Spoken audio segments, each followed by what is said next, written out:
बिस्मिल्लाहिर्रहमानिर्रहीम। फाइनली आज़ाद जम्मू और कश्मीर में इलेक्शन हो रहा है और बहुत से लोग जानना चाह रहे हैं कि आज़ाद जम्मू और कश्मीर में जो इलेक्शन हो रहा है वो किस तरीके से मुख्तलिफ है बाकी अगर हम सूबों की बात करें। मैं एक कंपैरिजन आपके सामने रख लेता हूँ सिर्फ इस्लामाबाद का। इस्लामाबाद में बलदियाती इलेक्शन हो रहा है 31 दिसंबर को। इससे पहले 2015 में भी इलेक्शन हुआ था। 2015 के एक्ट के मुताबिक इस्लामाबाद में बलदियाती इलेक्शन हो रहा है और इसी तरीके से जो इलेक्शन पहले हुए थे कश्मीर में 1990 में, यानी 31 बरस पहले, वही एक्ट जो है वो या वही कानून जो है वो कश्मीर में भी हो रहा है। अब इसमें कंपैरिजन क्या है वो मैं आपसे शेयर करता हूँ। अगर मैं पहले आपको बता दूँ कि आज़ाद जम्मू कश्मीर में कैसा एक्ट है या इस्लामाबाद में कैसा, पहले मैं आपको बताता हूँ इस्लामाबाद में टोटल है 101 यूनियन काउंसिल। पहले 50 थी, अब 101 हो गई। इस्लामाबाद में हर यूनियन काउंसिल में 6 वार्ड्स हैं। हर यूनियन काउंसिल से 13 की कंपोजिशन सामने आई है।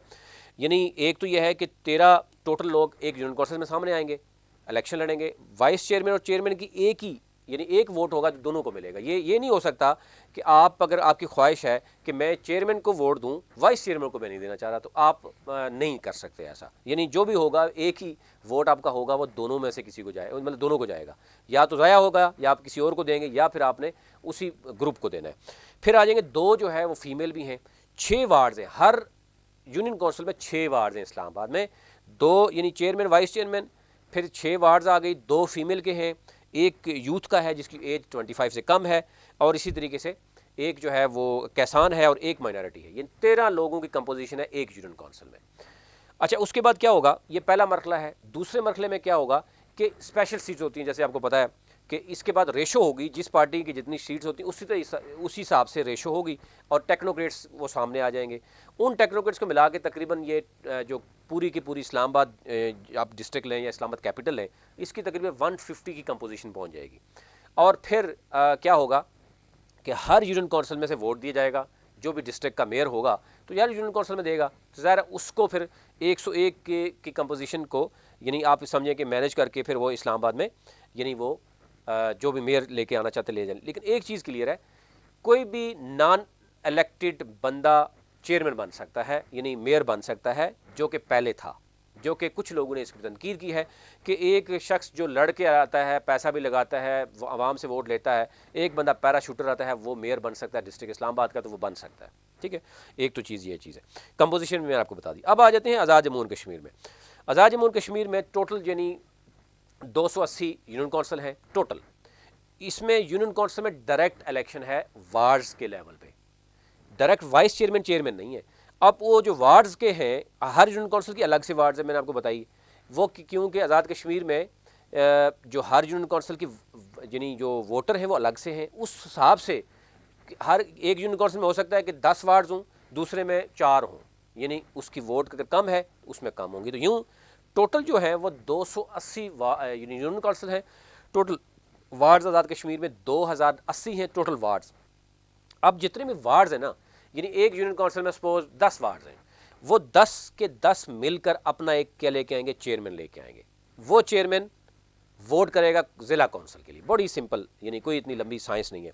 तो यूँ यानी जितने वार्ड्स होंगे, अगर सपोज एक यूनियन काउंसिल में 7 वार्ड्स हैं, 7 वार्ड्स में से उन्होंने अब इलेक्शन के बाद पहले मरहले के बाद क्या करना है, एक चेयरमैन लेके आना है, वाइस चेयरमैन।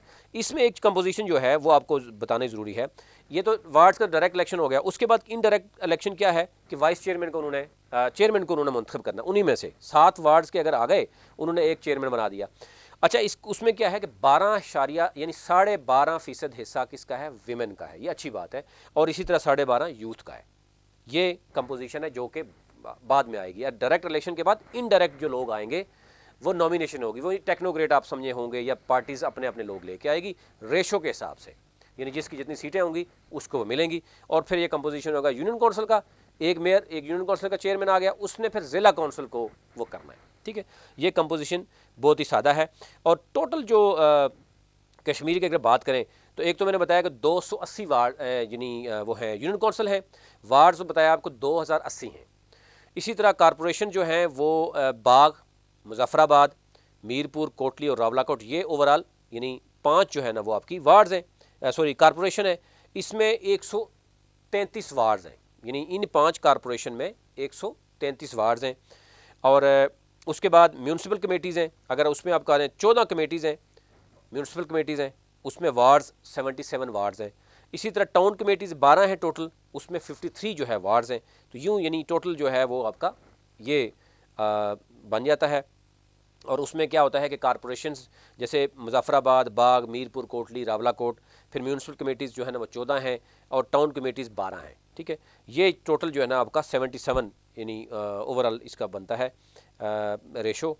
मैं आपसे इसके भी शेयर करता हूँ। टोटल जो है ना हमारे जो बनते हैं आपके मेंबर, यानी 263 ये बन जाती हैं, जितने वार्ड्स बन जाती हैं इन टाउन कमेटीज़ यानी कॉरपोरेशंस और म्यूनसिपल कमेटी। 233 ये बन गए, 63 और 2080 यानी टोटल जो आ गई आपकी AJK में जो वार्ड्स हैं वो 2080 आ गई। तो यूँ बन गया 2343 वार्ड्स बन गई ओवरऑल सब कुछ मिलाकर, यानी जिसमें corporation, municipal committees, town committees और फिर उसके बाद यूनियन काउंसिल। तो ये ओवरऑल इलेक्शन है, यानी कंपेयर करें अगर आज़ाद जम्मू कश्मीर का और इस्लामाबाद का, क्योंकि इस्लामाबाद ओवरऑल एक डिस्ट्रिक्ट है, यानी ज़ाहिर है उसकी बेशक 101 यूनियन काउंसिल है, लेकिन है वो डिस्ट्रिक्ट।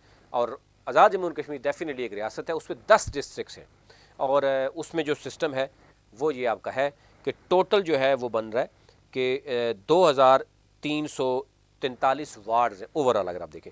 अच्छा, मैदान में कितने उतरे हैं अभी तक जो कागजात देखें तो वो तकरीबन 10,556 हैं, यानी तकरीबन आप समझें 10,500 उम्मीदवार मैदान में हैं। और इट इज़ कॉल्ड, ये आप कह सकते हैं कि एक बेसिक जो नर्सरी है, यहाँ से जब 10,500 बंदा आज़ाद कश्मीर में इलेक्शन लड़ेगा तो उसका एक बेसिक तजर्बा सामने आएगा, पब्लिक से डीलिंग सामने आएगी, वो पब्लिक के सामने एक्सपोज होगा, पब्लिक उसके सामने एक्सपोज होगी।